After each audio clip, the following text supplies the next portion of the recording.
Welcome to Feminist Question Time, brought to you by Women's Declaration International, the leading global organization defending women's sex-based rights against the threats posed by gender identity ideology. Many of us have been active feminists since the 1970s or even the 1960s.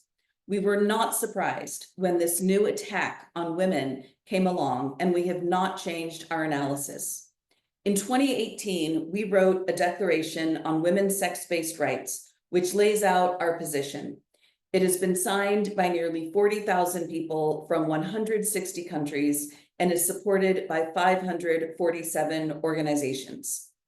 To promote the declaration and sex-based rights for women, we have volunteer activists, including country contacts from every continent. Please join us. You can also become a member of WDI to help our work by volunteering or donating.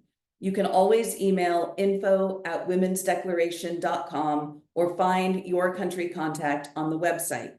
All of this information is available at womensdeclaration.com. Our program today is Claudia Clare from the UK. Next, we'll have Meg Madden. Next, we'll have Jaclynn Joyce from Taiwan. Claudia is a feminist artist known for making big pots, recording women's histories and feminist campaigns, especially against the sex trade and gender ideology. In 2022, she was expelled from an international art fair and from her trade association, and is now curating Women Create International's first exhibition. Life After Cancellation and Curating Dissent. This is, so life after cancellation. So what's the first thing that an artist is going to do if you cancel her exhibition or expel her from an art fair or cancel her lecture or something? She's going to start turning it into art. So that's one of the things I did. So this one is called Find the Witch.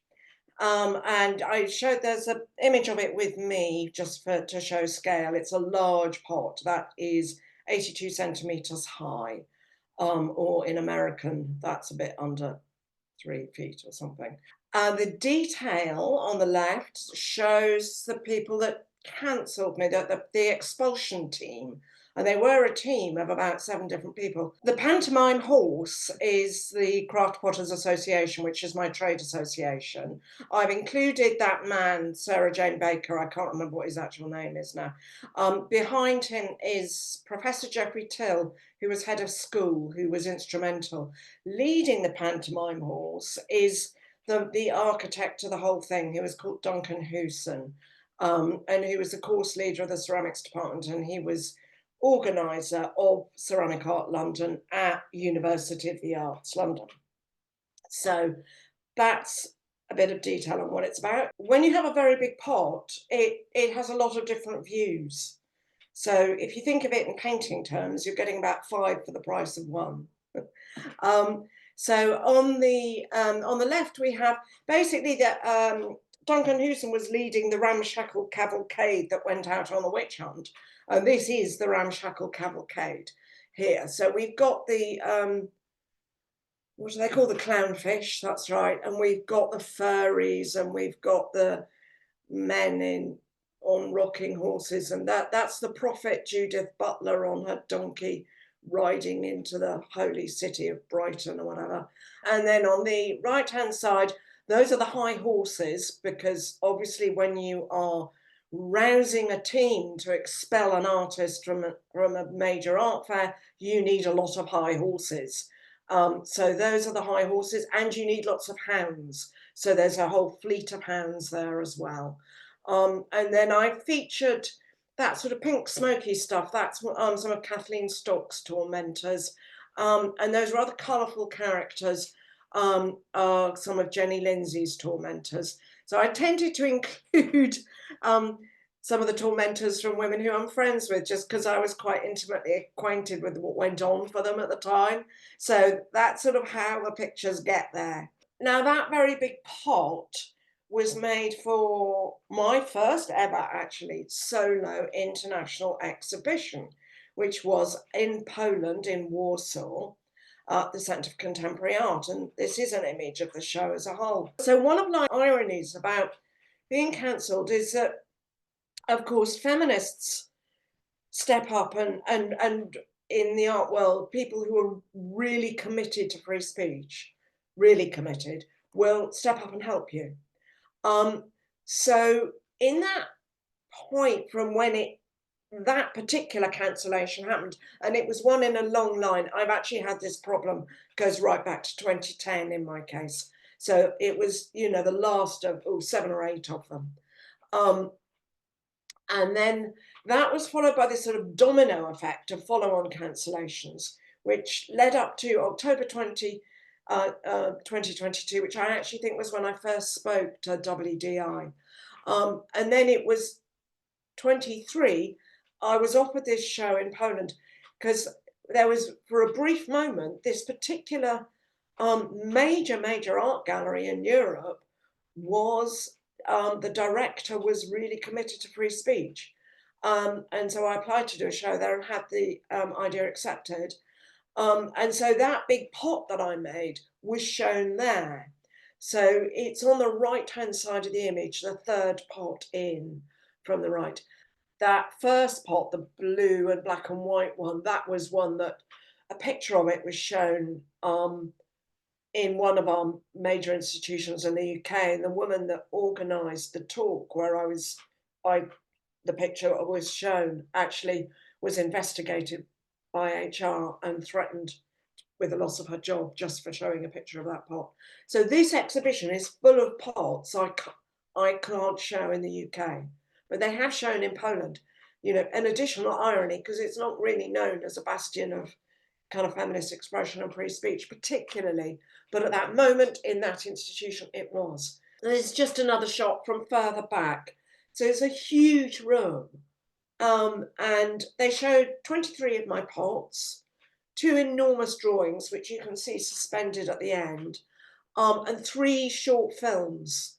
So it was amazing. You know, I had never had a show like it in the UK, and I honestly do not think I will ever have a show like this in the UK. This really is a one-off.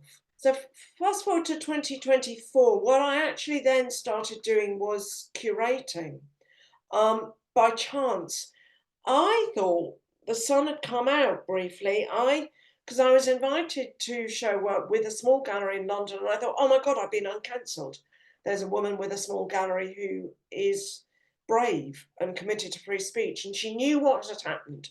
I told her everything. There were no secrets.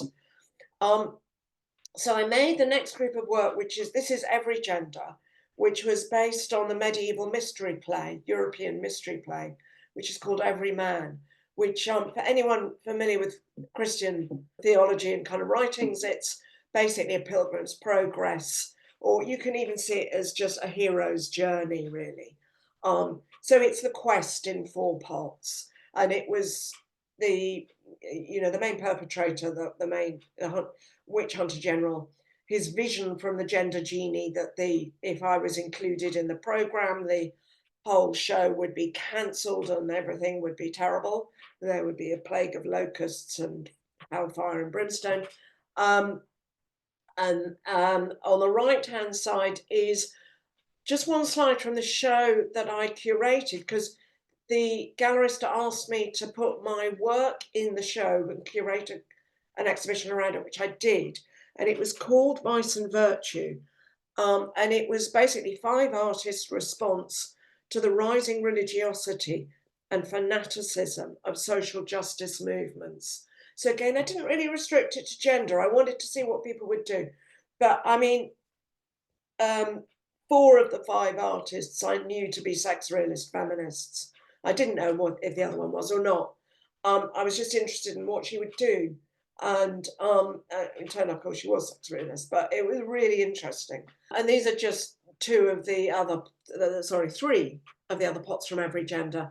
So the blue one, that is the plot, where the 7 people at the University of the Arts got together, and that's how many it took to expel one little me.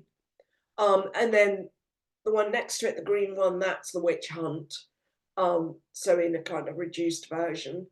And then the last one is the avenging vessel, which is the witch gets away and makes that enormous great big fuck off pot, and that's her kiln.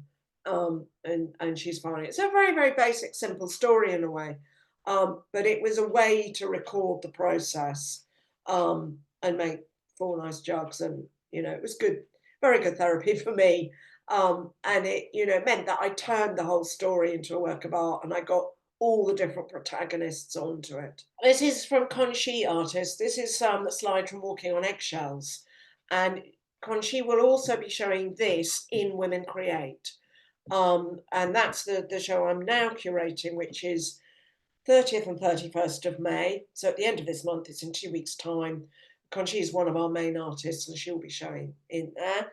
I'll just read you her statement. Authoritarianism, she says, is enacted from within. Authoritarianism enacted from within the Trojan horse of kindness.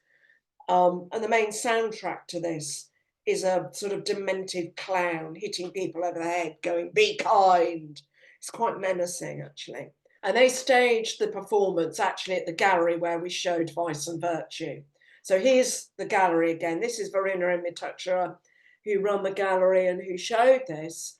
I still think, I mean, although it was a difficult relationship ultimately, you know, I think Verena was incredibly brave to show it, and huge respect to her for it, and to Mituchera. And also for hosting Conchi's brilliant performance, Walking on Eggshells, which, by the way, was done just at the time that the woman who, was it at Edinburgh Rape Crisis, talked about in her tribunal, she talked about the situation being eggshelly at work. She won her tribunal. She took Edinburgh Rape Crisis to tribunal and won in the end. But it was very timely to be using that expression. So that just gives you an idea of what the gallery was like, and some of the art that was in it. And so this is Women Create. As I said, 30, and it's the world's first ever conference, I would say event, because it's a conference. We have speakers, performers, and an exhibition, platforming cancelled female artists. And that's Women Create International. So there is actually a QR code, but you can just go to the website, womencreateinternational.com, and you can go to the ticket link from there. I'm sure someone will put it into the chat here for us. This is the magnificent Rachel Lara. I am so proud we can actually re-platform Rachel, who was horrendously cancelled back in 2016. Superb artist. Really, I mean, one of our most sort of celebrated artists in the UK, actually. She has an international reputation and is a multi-award winning artist. Conchi is also an award-winning artist, by the way. And we have many. You know, there are 3 or 4 award-winning artists and women with international profiles, as well as entry level. So we've got a very full range of artists that we're showing. So yeah, this this is the piece that Rachel did during the lockdown years, which is called the 24-hour mental breakdown service, experts in cancel culture. It's actually called Outrageous Algorithms, and it is a real van. It exists, and it's a marvelous photo opportunity. She drove it around London during 2020 to about 2022, and it was snapped all over the place and kept appearing in the papers. It was great. I think she might have taken it to Philia in 2021. I'm not sure. Anyway, we're showing her work. She's showing some new posters with us, so that's great. We have banners. We are showing many banners by the redoubtable women of Scotland, the Selkies stitching, and also some women from Leeds who started Virago Workshop, including Emma Dolan. So we're showing their work. And then on the right, we see this wonderful diorama, which is a bit like an architectural model, for those of you that don't know what a diorama is. I didn't.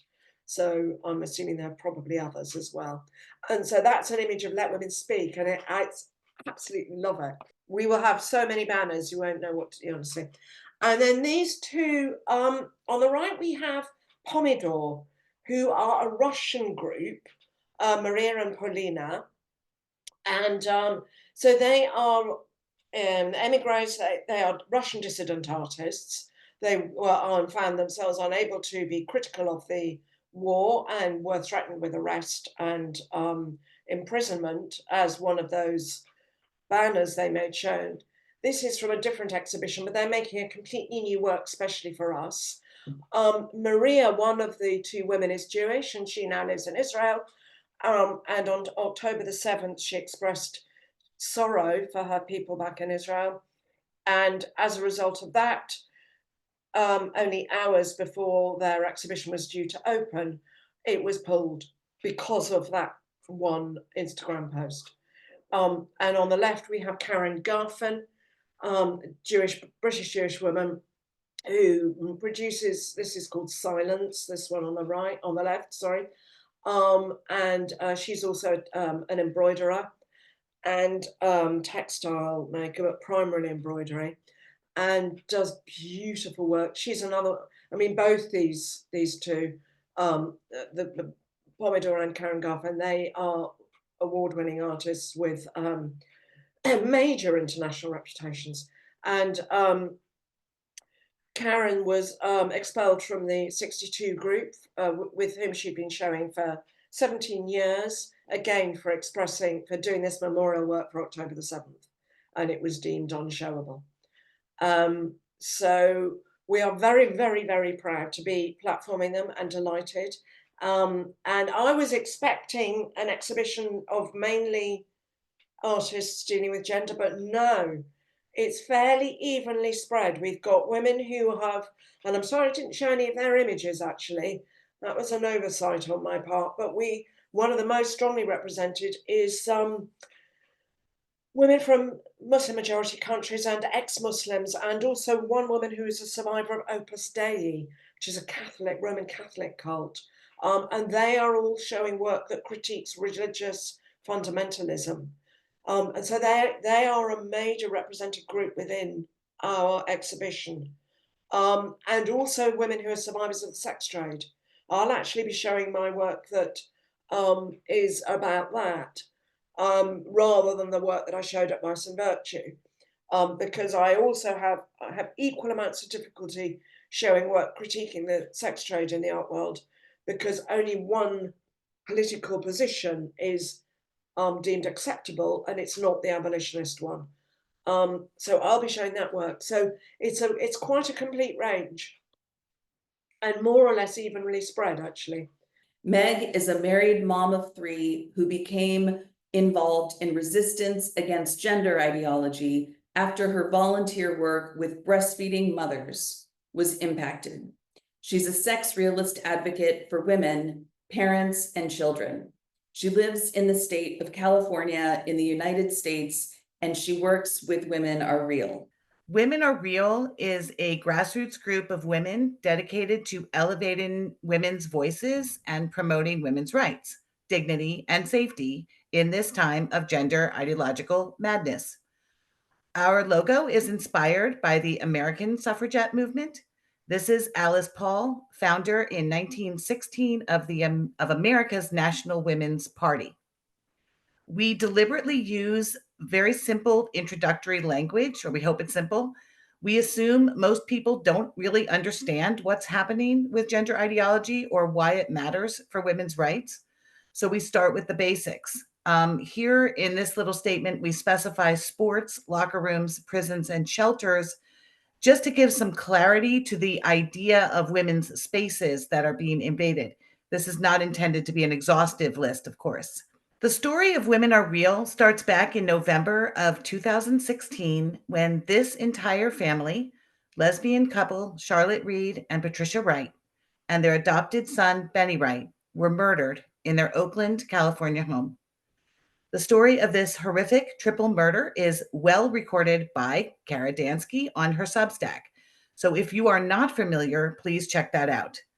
One of the many disturbing aspects was that for a crime that would normally have been fodder for exhaustive reporting and even sensationalism in our news media, this crime was instead remarkably underreported to the point most of the public had no idea this had happened. It seems obvious our local and wider mainstream media wanted to hide the fact the murderer is a man who pretends to be a woman. The murderer calls himself Dana Rivers.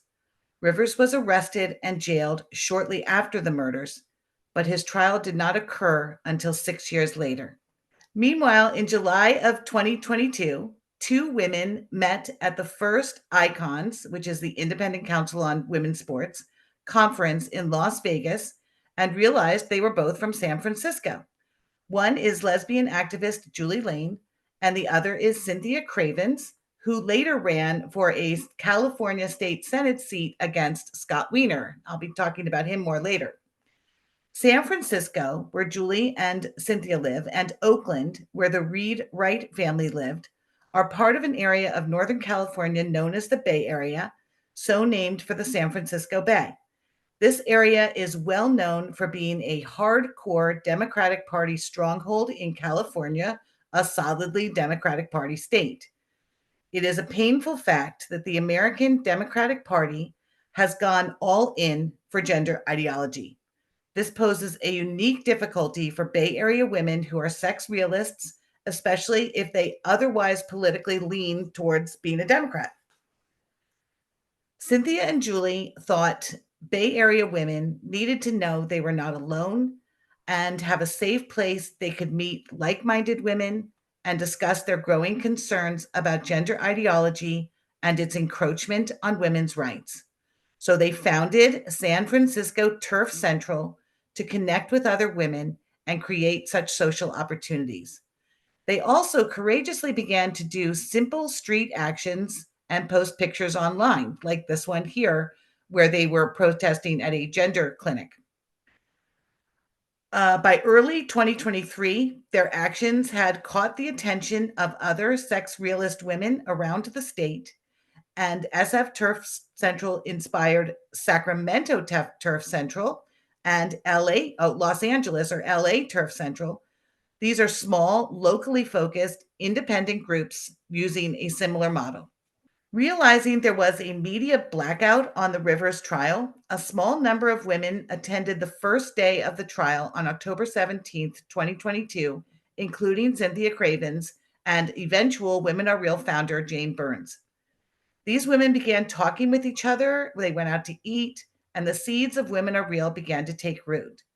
They wanted to do something to raise awareness about Rivers' crimes and the concern he would be housed in a women's prison if convicted, which of course he eventually was, convicted and housed in a women's prison. California state law permits men to self-ID into women's prison. This policy was championed by State Senator Scott Wiener and signed into law by California Governor Gavin Newsom in 2020. Women Are Real was chosen as a short, accessible, and intriguing name that would get people to the website for more information. In March of 2023, Women Are Real held their first direct action protest opposing men being housed with women in women's prisons. And these pictures are from that first protest. They chose the iconic Golden Gate Bridge as their protest spot to show sex realism was alive and well, even in the historically gay Mecca, San Francisco. The women were very nervous about what kind of reception they might get. Particularly concerning was the possibility of violence from Antifa, who were very active up and down the American West Coast at the time. After parking at this scenic overlook, the Women Are Real group were taking these large signs out of their cars when they were startled by a rapidly approaching group they did not know. Probably the last thing the women expected was what happened. The strangers said they were visitors from Turf Island with British accents. They were British tourists, and they said that they supported the women. It was a very heartening beginning for Women Are Real's first protest. Women Are Real's primary focus is on how gender ideology harms women and girls. We believe sex is real, binary, and immutable. Women Are Real is welcoming of women of all political viewpoints and religious beliefs or lack thereof, and everyone involved is asked to put any other differences aside just in order to work collaboratively with the group. We are a women-only group, although some men are invited to attend our protests. Before I tell you more about our direct actions, I want to highlight a few of our other activities, which is public comment and lobbying and our private social events. And this slide is supposed to show like how we feel about these things in terms of importance. In America, public entities from city councils to school boards are required to hold most of their meetings in public and to set aside part of their public meeting time for open public comment. Commenters are limited in time, but otherwise can respectfully talk about what they please. These meetings are typically recorded and archived, so the comments become part of the public record. We learned from unstoppable parent rights activist Beth Bourne that the California Interscholastic Federation, which oversees middle and high school sports in California, has public meetings. So over the last 2 years, we've been to multiple CIF meetings across the state, making public comment in opposition to their policy that permits boys into girls' sports. We also make public comment at the bill hearings when our legislators propose new laws based on gender ideology, which they unfortunately do with extreme frequency. Most people understand lobbying as using money and power to pressure lawmakers. We have no money or power, but we are passionate volunteers. We can contact our state legislators in person at their office, and we can send them emails, and we call them. We ask they vote a certain way on different bills, and we try to educate them about gender ideology and its negative impact on women's rights. Here is a group of us outside the Capitol, the California State Capitol building. The heart and soul of Women Are Real are our private events, which we call happy hours. We typically gather at somebody's home or a bar and have some drinks and food and enjoy open, free conversation with other women who know women are real and why it matters. There is no other agenda. This is social time, and it is incredibly important to help us keep our sanity and our sense of humor and just to get to know and trust each other. There are at least twice as many women present than you can see in these pictures. Many still cannot be pictured publicly because they fear losing their jobs or careers or having serious conflicts with their loved ones. These happy hours are particularly important for women who have no other safe place to speak truth. We're very proud of our collaboration with different groups over the past 2 years. WDI, you know, of course, and Women's Liberation Front. I don't think it needs any explanation. We do actions around sports with the Independent Council of Women's Sports. Our duty is focused on how gender ideology hurts families and children.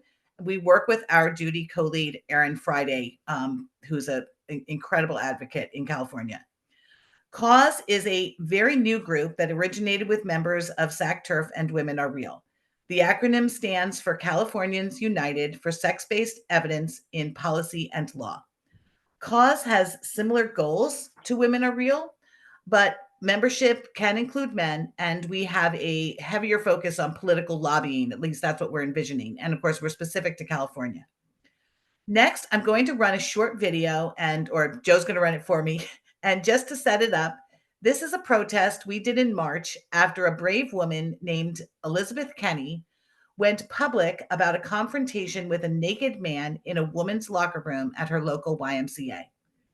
The YMCA is an American institution with facilities all over the US. It has a long history of providing at a low cost, wholesome activities like swimming and exercise, as well as temporary housing. Now they unfortunately not only permit men to invade women's privacy, but openly encourage it. Since raising awareness about this man, we have heard from many other women that this is a problem at YMCAs all over the Bay Area. We've already done another protest after this one, and has led to many families and immigrants dropping their YMCA membership. Go ahead and run the video. Thank you.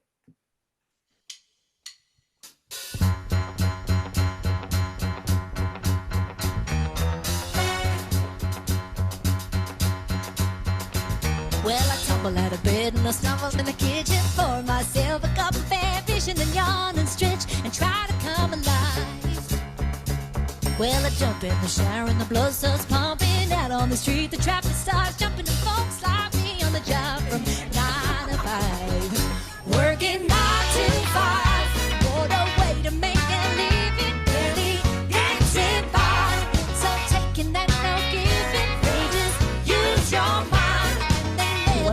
within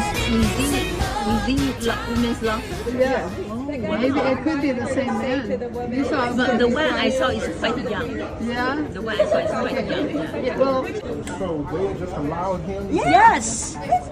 And they said she was uneducated. And then she was something wrong with her. How is that? She didn't like This is her husband right here. How would you feel if it was your wife that this happened to? It'd be on. Yeah, beyond. Yeah, it's pretty. I think they should do something about that. Yeah. Transphobic first.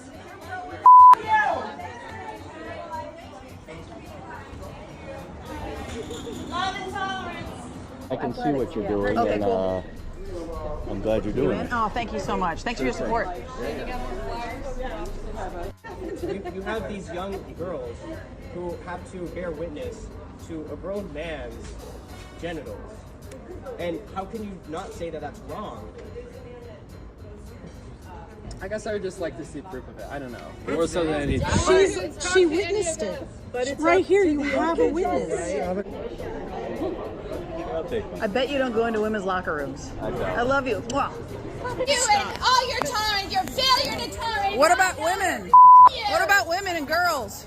You. What about women and girls? Is a woman. Yeah, so you should protect her. Why do you want naked men in your locker room? You think isn't a woman. Oh, so she's a boy. So you. So you gave birth to a boy? You deserve to be as safe as any male. Yeah, absolutely.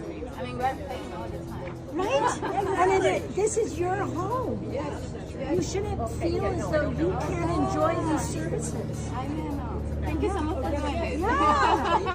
All right, yeah, this is anti-trans. Yeah, it's pro-woman. How do women stay safe with men like that? Good organization, email us. Email us, please. Please. This is why we don't use, we use the gym, but we don't use the facilities. Thank you. Working 9 to 5, what a way to make a living, really getting by.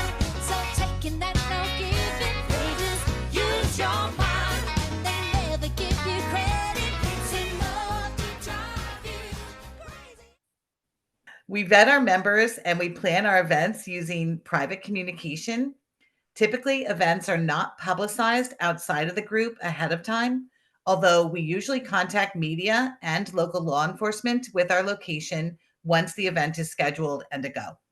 We'd like to be able to interact with the public, as you saw in this video, and have real conversations with real people.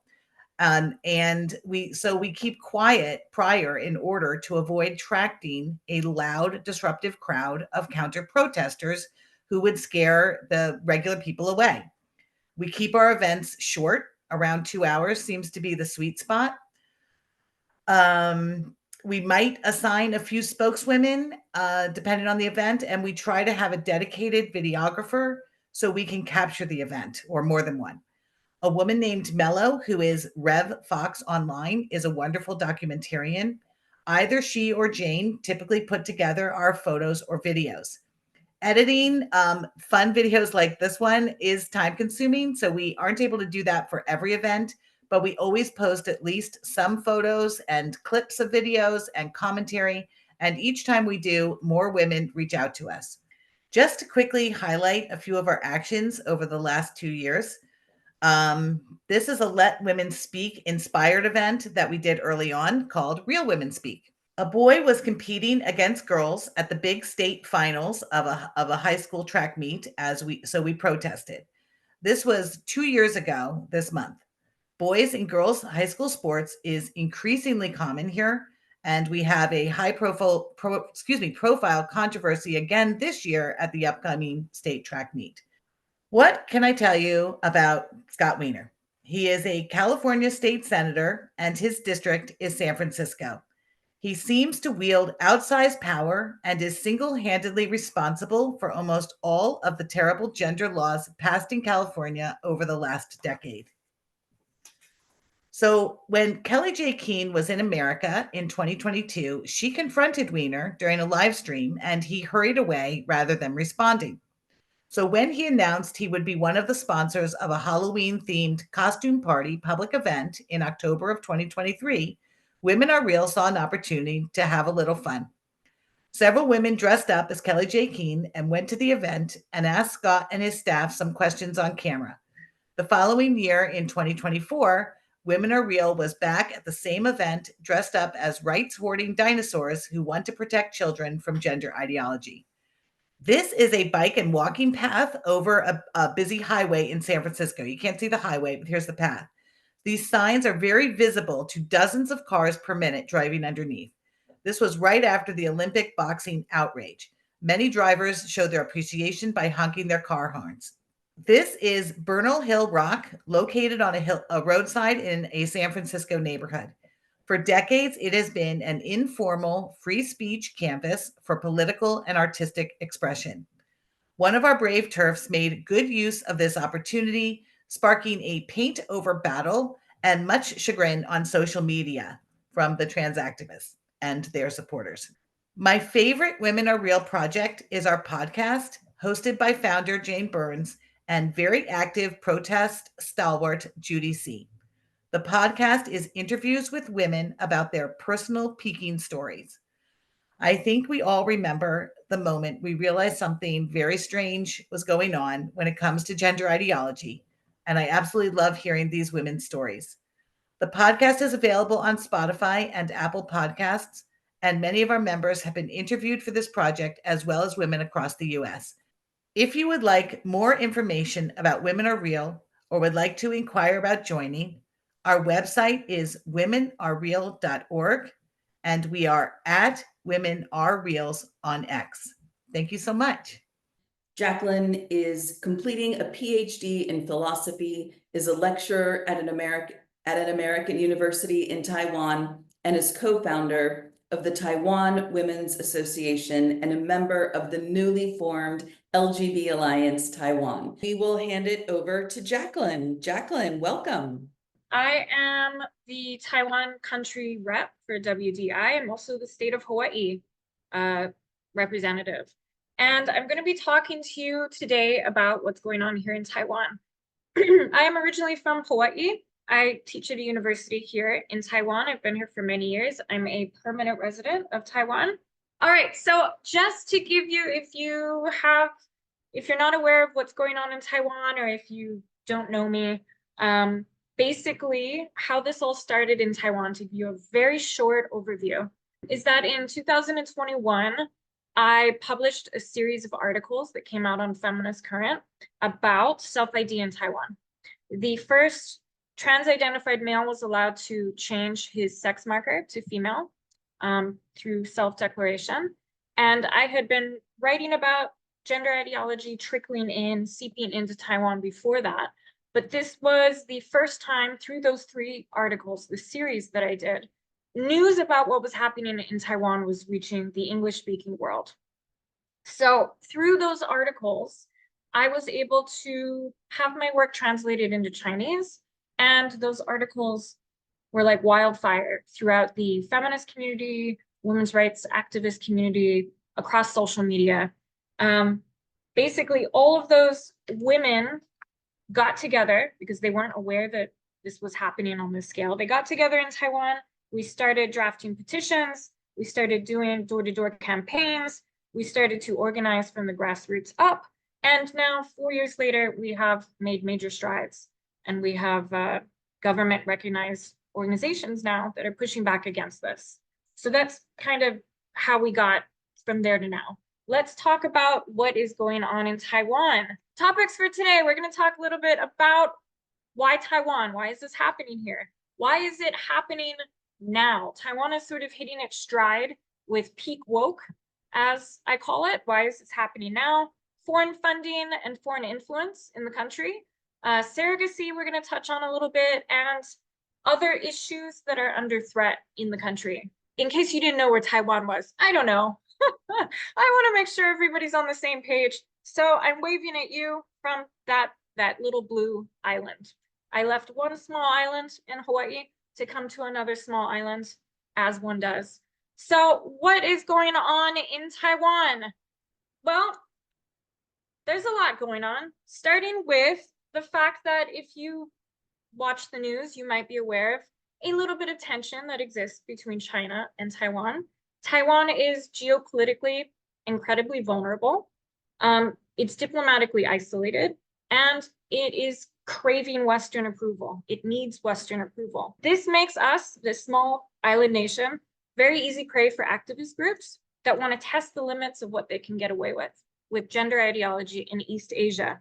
So again, Taiwan is not fully recognized as a sovereign state. In fact, it's mostly not recognized as a sovereign state. So it always has to seek validation from other more developed countries, or I shouldn't say developed, but Western countries. Taiwan has a habit of overcompensating in its efforts to appear as liberal a democracy as possible, to contrast itself to our authoritarian neighbors in China.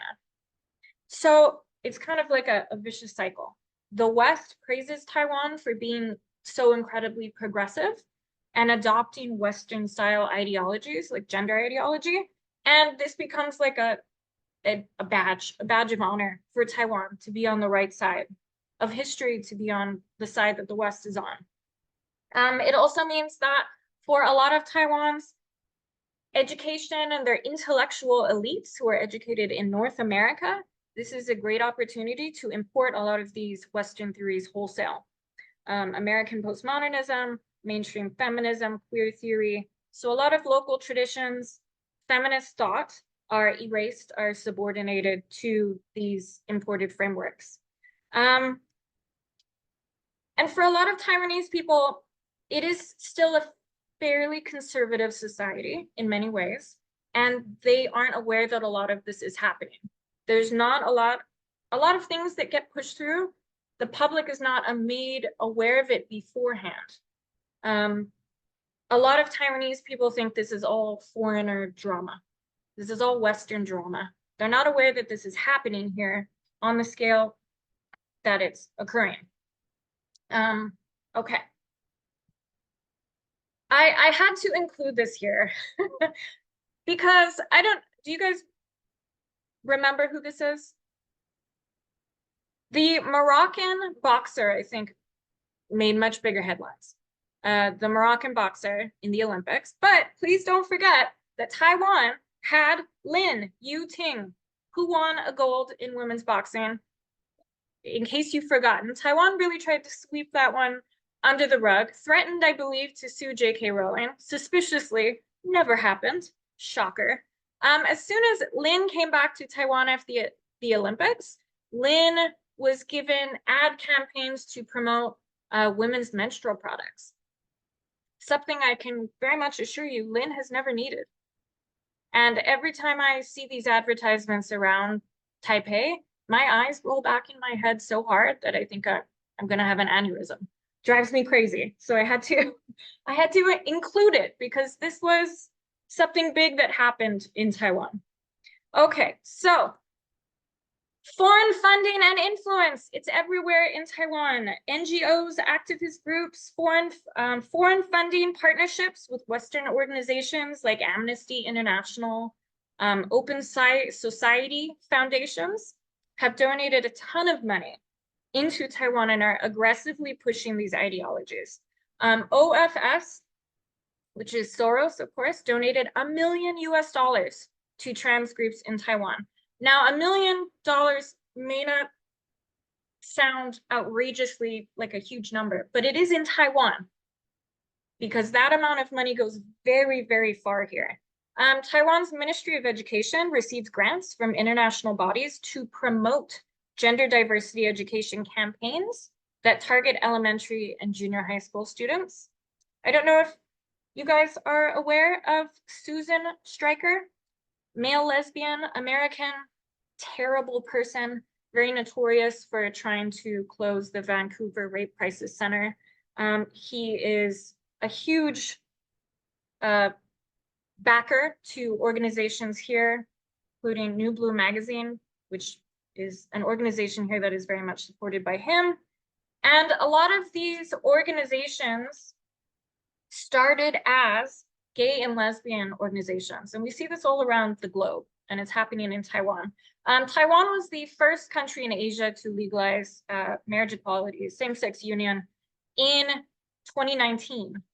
And so all of these gay and lesbian organizations that existed then were then immediately hijacked into trans organizations. So I guess they thought their job was done. No need to support gay and lesbian youth. All of their time, their energy, and this money now goes directly into supporting trans education in Taiwan. The money funneling in, going directly into gender equity education in Taiwan. And it's the funding is going into education, and things like this are happening.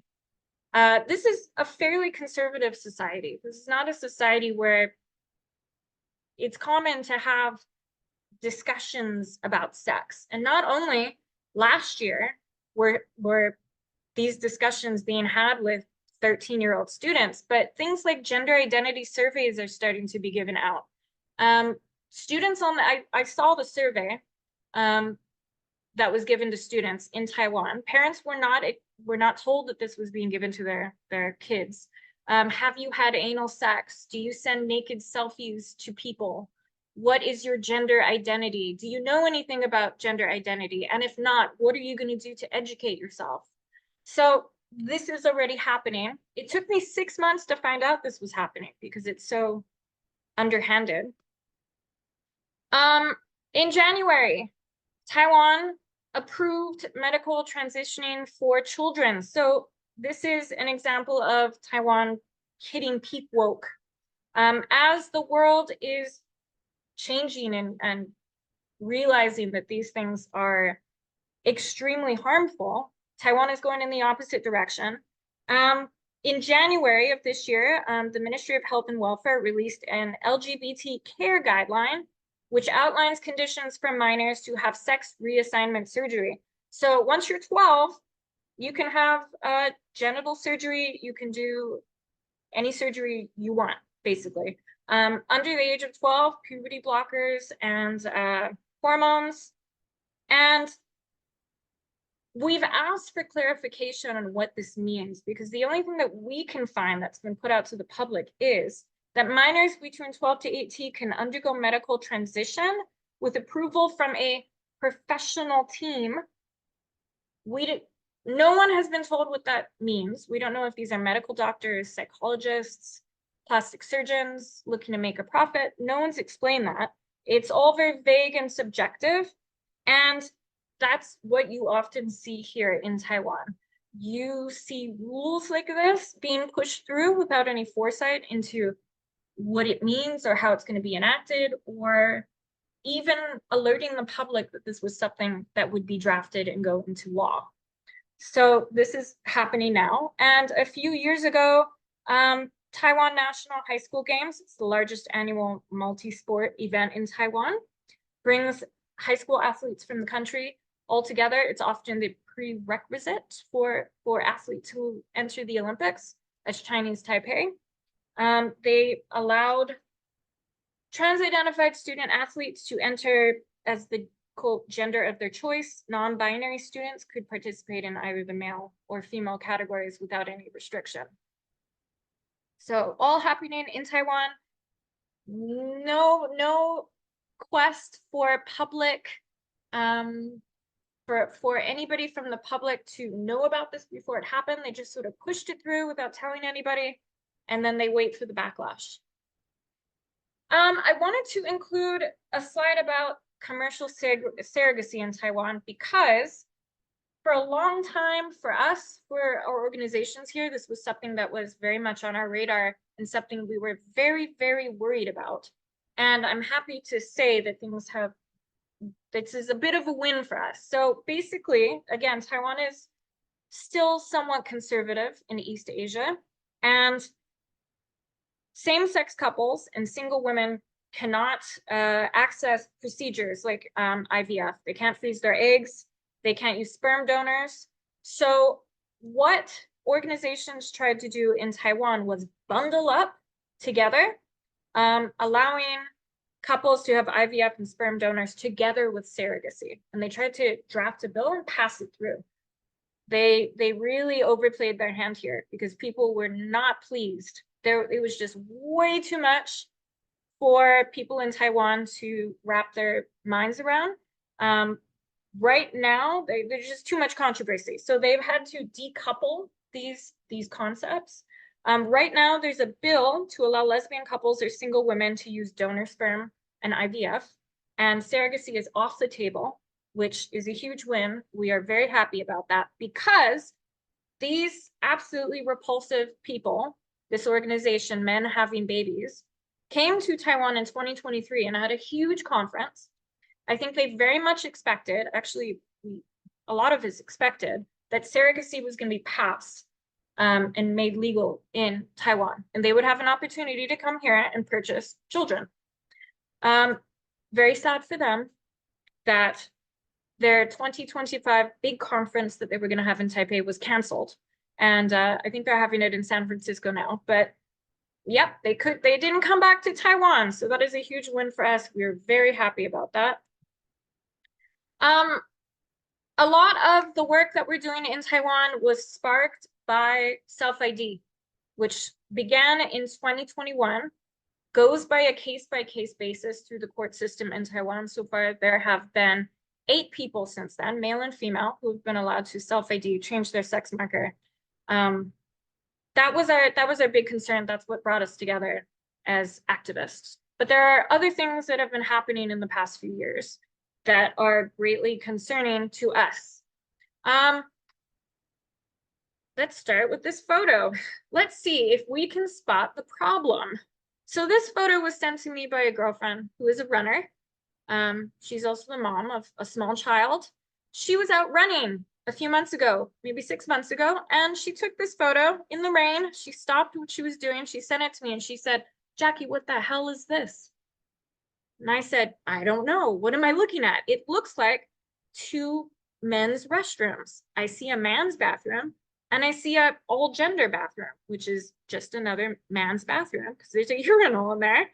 That is what's happening in Taiwan. This is a very big problem that we are facing for a variety of reasons,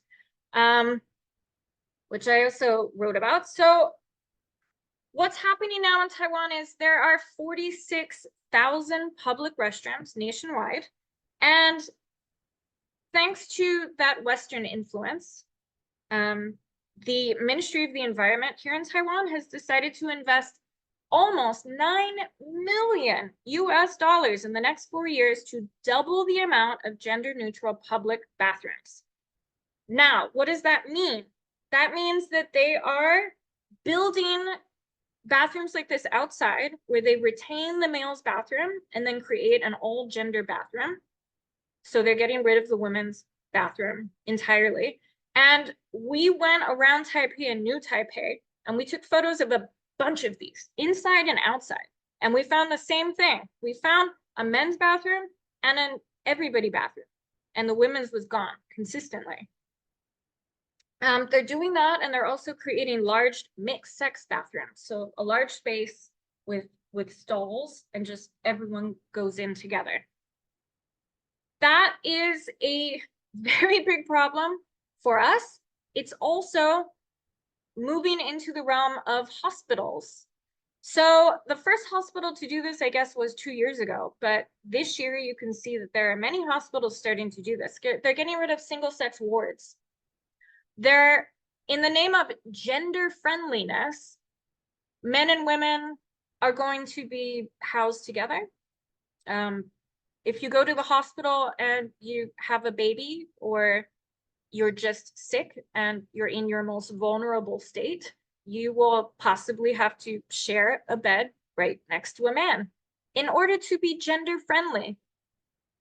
And so it's not just bathrooms that we're seeing this. We're seeing this in hospitals as well. And I think most people, again, the public, aren't being asked if this is okay. They're not being told ahead of time. They're just sort of pushing these things through.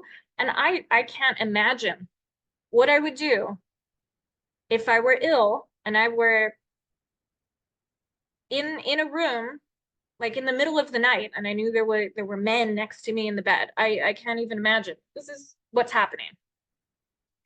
Another big problem is that of course, spy cam, pornography, peeping, and assault have just spun out of control in Taiwan in the past few years. Spy cam porn is huge in East Asia. If you know anything about what's happening in South Korea, you'll know that that's a huge problem in Japan, big problem here. Top university in Taiwan, National Taiwan University. Students are being caught setting up cameras in gender-friendly restrooms because women have nowhere else to go. This same university, National Taiwan University, which is the best university in the country, they conducted a survey of students on campus, and they found that only 20% of their female student body was willing and comfortable using gender-friendly bathrooms. That means 80% of their female student body will not use these bathrooms. But NTU is doubling down, and they're putting in more gender-friendly bathrooms and getting rid of more women's bathrooms. A 26-year-old man in Taipei made headlines recently. He filmed secretly 160 women and girls all throughout the city, girls as young as 12, in bathrooms with spy cams, putting them in all gender restrooms in schools and universities across the city. So trends in sexual harassment over the past 6 years, secret photography and peeping are through the roof. I wanted to touch on the issue that we are facing in Taiwan with harassment from trans activists. I'm usually the mouthpiece for a lot of what goes on in Taiwan. I don't do, a lot of our members who work behind the scenes are anonymous for fear of harassment. I have a very come at me bro attitude. So I'm usually not involved in a lot of things, but I'm the one that gets called out on it or harassed or attacked, and I'm there for it. So it's fine. Particular case, this happened last year and it was really shocking. So I just wanted to share that with you. Before our meeting, I was talking to Jo and she was asking me about how bad it is here. And it's not bad in the sense that I have to worry about getting bashed in the face for speaking these views out in the public, but there is constant harassment. And this gentleman on the screen is one of the trans-identified males who was able to change his sex marker to female. He is famous. He made international news as a Green Party of Taiwan politician. Everyone was applauding Taiwan for being so progressive, for having the first openly trans politician, and how amazing he was. He was not elected. He lost by a landslide. Just pointing that one out when he watches this video later. But he decided to go on his social media. We have an organization here in Taiwan called No Self ID Taiwan. This was the first organization that got started after 2021's first self-ID changing of sex marker. No Self ID Taiwan is amazing, and the people there are incredible. They include local news in Chinese about what's happening with gender ideology, as well as international news, to make sure people in Taiwan are informed about how this is affecting women and girls. They do incredible work. They also have a list on their website of all of the trans-identified men and women who have changed their legal sex marker. All of this information is available to the public, all of it. And this gentleman's name is on that website. He didn't like that. So he posted these threats, and I know it's in Chinese, but if you look on the red side on the bottom,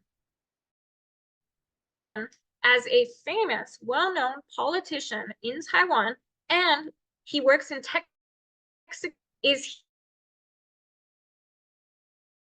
who volunteers her time to make this organization run. On the bottom, you can see A222. That's the beginning of her government ID number. All of her IDs start with A.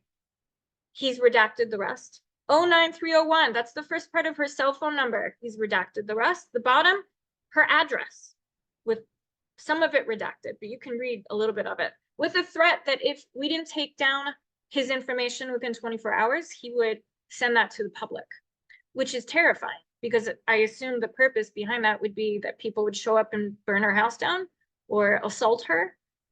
So these things are happening in Taiwan. It's disgusting, but it's happening. This was really scary. So I immediately wrote an article about him. So yeah, our friends at Redux published it and wrote about everything that he was doing. I gave the Green Party in Taiwan a chance to respond, a chance to say something about it. I sent this information to all East Asian news outlets. Nobody would touch it. God forbid you go against the narrative that this man is a victim, rather than the women that he's actually trying to harm. And the only thing that we ever heard from him, which I guess was implied for me, was this. That's his response. And spoiler, I did not shut up. So, and we didn't take it down from No Self ID. So sad for him, didn't work. Okay, how are we fighting back? We started with grassroots efforts. We were going door to door. And by we, I mean this incredible group of primarily anonymous Taiwanese activists, male and female, incredible people who have to remain anonymous, door to door, handing out leaflets, getting on social media, creating organizations, websites like No Self ID Taiwan, English and Chinese. Again, providing people in Taiwan with a real look at what's happening globally and how this would affect them. Part of what I do, really my job is the English loudspeaker. So taking our story global, being represented with WGI, I wrote a chapter for the book. A lot of stuff on Redux. I have a Substack, which is free because I'm not a good enough writer or write enough to charge people. So I will post that link in the chat box in a second, so you can see what's happening in Taiwan. We're getting set up with the LGB Alliance in Taiwan. My very, very good friend and colleague, Nick Yao, is setting that up. We have the Taiwan Women's Association, which we worked very hard for over a year to set up as an official NGO. And I'm the only non-Taiwanese person, because I'm a permanent resident, to be a founding member, which is fantastic. And we're now coordinating with other Asia-based feminists and feminist organizations, especially in Japan and China. So there's a lot going on. And sometimes we even manage to get the mainstream media to pay attention. Our volunteers are incredible. So they do things like this, which was at the end of 2023, Taiwan Women's Association held a press conference, Women Are Not a Piece of Clothing. A lot of our members have to remain anonymous. They're more likely to be attacked in vicious ways than I am as a foreigner. I have more privilege that way, but they are doing incredible work. There is my very good friend on the bottom there, Nick Yao, incredible colleague and friend, and setting up the LGB Alliance Taiwan and posting their meetings on YouTube, doing incredible work. As far as Taiwan being peak woke, it just has to run its course with a whole lot of pushback from us. But that's where we are now. Thanks for having me on again, you guys.